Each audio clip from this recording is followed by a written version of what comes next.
thought I would, I thought I'd have a wee chat tonight about life. I'm going to put my teeth in, because I can talk better. Joke it.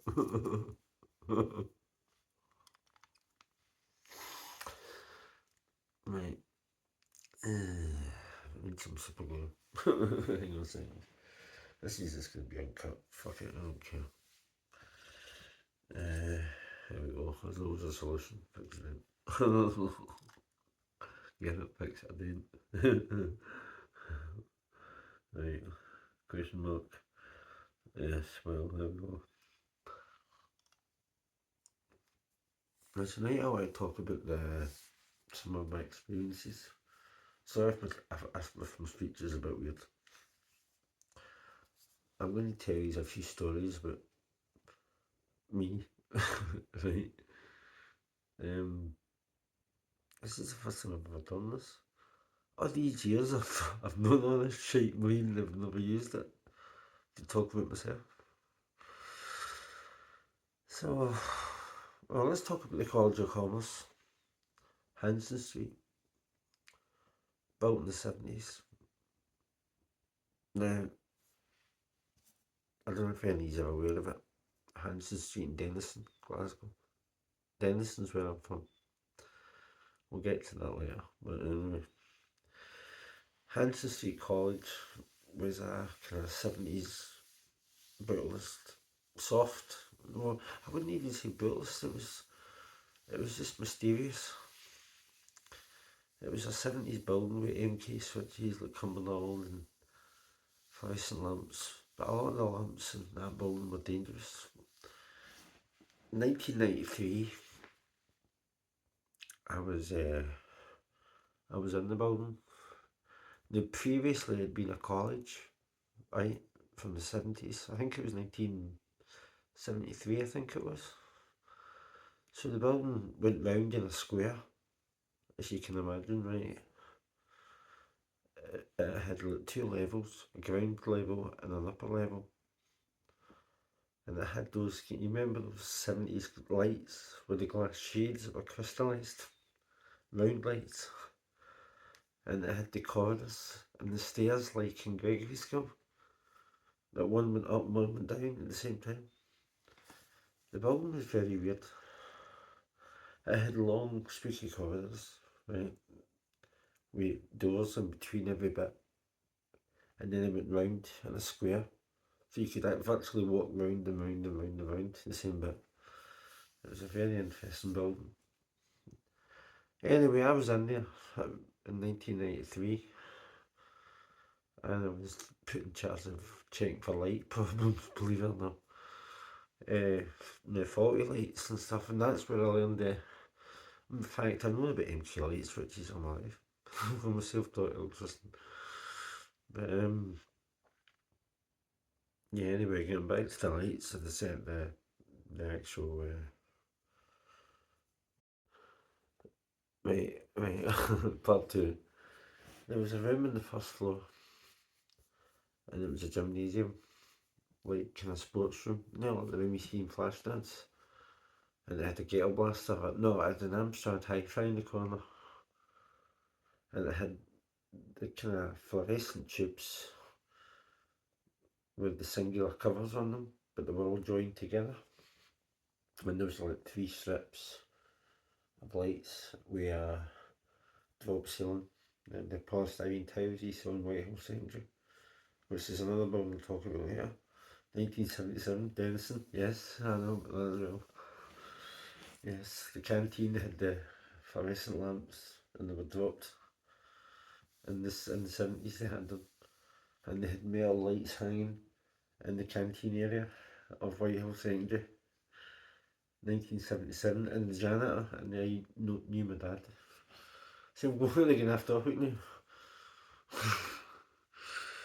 1977 it opened, Whitehall School. That was the version of the new school from which my dad's old school was. And he was old school. But yeah, 1977 and 78 respectively. The annex of Whitehall Secondary, that is the pool and the gymnasium areas was built and opened in 78. The school was opened in 77, and before that it was cricket pitches, I believe. I was at a golf course, I can't quite remember, but before the school was there, and I don't even remember what was there, because it was called Meadow Park Street, you see. And when the school was built in the 70s, Meadow Park Street was effectively cut in half. So the peaceful meadow that had been Meadow Park Street was no longer Meadow Park Street. It was divided by Whitehill Secondary, which used to be Whitehill Street to begin with. So maybe the new school was built in the wrong place to begin with. But even so, the building is very interesting though. It was very futuristic. It was very space age. I mean, if you can imagine that demon seed stuff I was talking about, terminal computers and weird feeling about the building, but very modernist, you know. It had the round lights in certain areas, curving lights. I don't know, it's just like weirdness. The second floor of the school was meant to be haunted by a teacher, and when I was a kid, I used to go in there with my dad, and there was a bit called the foyer in Whitehill Secondary, and it had the you know those lights you see in the World Trade Centre. Well, it had lights like that, obviously, and just in that part of the building, it was only the dining area and the concourse, and behind the concourse there was a bronze plaque listing all the school teacher names going way back. It's a very important bit of the school, the concourse, and why it looked particularly cool for the 70s, because of the lights and the feel of it. It just had that 70s vision, like the World Trade Centre, you know. It just had everything going for it then. It was a cool building, it was all planned as well. So you could close off partitions, again like the World Trade Centre. You see? See what I mean? Yeah. But the building's still there though, which is good. But it's been redeveloped inside. I think the pool's closed as of now, because there was asbestos problems in it, but maybe there's a chance it can be saved as we speak. The school itself is, well, it's getting on now, but it's still there. It still functions. But the lights that are in the dining room now are the crisscross lights. But back in the 70s they were rectangular lights with 4 fluorescent tubes in them. You know? And when you turned on the switch, they didn't flicker as they come on. They gradually just glowed up. But they all come on at different times, like a sequence, like a car. One tube would maybe come on a second before another tube, but then another tube, and slowly they all just come on together. But they come on softly though, not flicker. That's the vision I remember. It's bizarre, isn't it? But if you watch fluorescent lights starting up in soft mode, it's not like so much flicker, then on. There was like a soft warm up, then full glow, like the moon. That's true. But anyway, getting back to the Hanson Street thing, that was interesting because I was looking at the lights, checking the lights over, and when I put one of the lights on, there were a bank of 12 switches, like the MK switches in the library in Cumberland. I turned on one of them and it turned on a bank of lights. I think it was 3 or 4. The one light I was standing in front of come on as well, but it started to buzz loudly and it went pink at the edges. And I kid you not, within a few seconds there was smoke coming out of it. And I shit myself, seriously. So I turned it off right away at the switch. Now the switches were white plastic, like the MK switches you saw in the 70s, right? In Gregory's game. But these switches, I was frightened of getting an electric shock by touching the switch to turn the damn thing off again. Now bearing in mind this building had been lying dormant for a while. I think it opened 1973, I'm sure it did. And I think it was 77 Hanson Street, which is a bit weird, but it was. But it was a very interesting building. But that light was seriously fucked up. And there was quite a lot of these strip lights all in a row, like I keep saying. But I knew from that light onwards the building was fucked up. There was problems with it, and it was going to go on fire eventually if it didn't get fixed.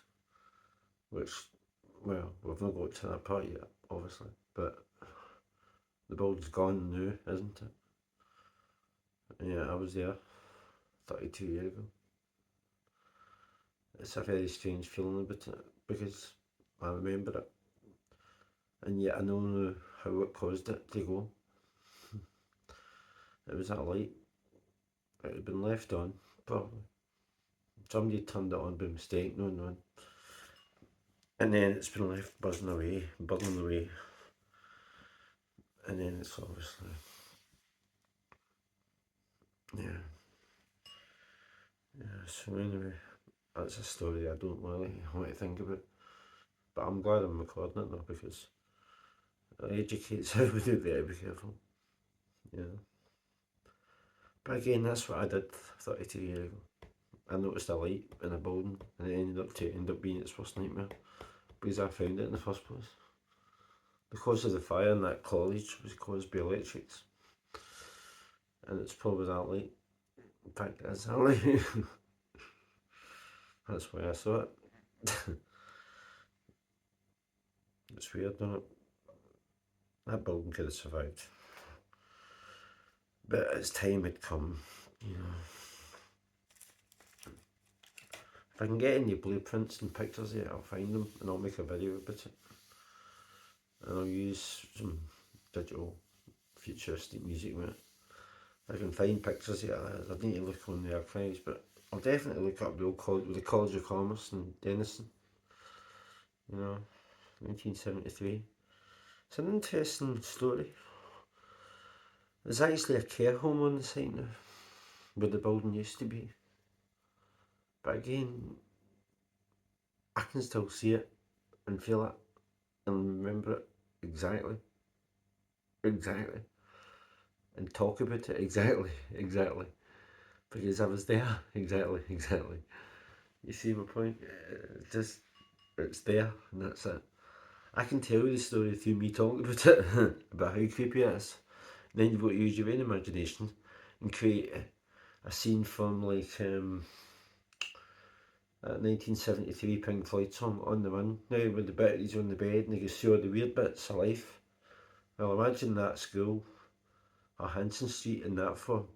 Me in the corridor, going through the fucking college, like Pink Floyd did in 73, but absorbing that music, understanding the college, understanding the 70s, this 1970s of it, right? It's so exciting, you can't get out the words.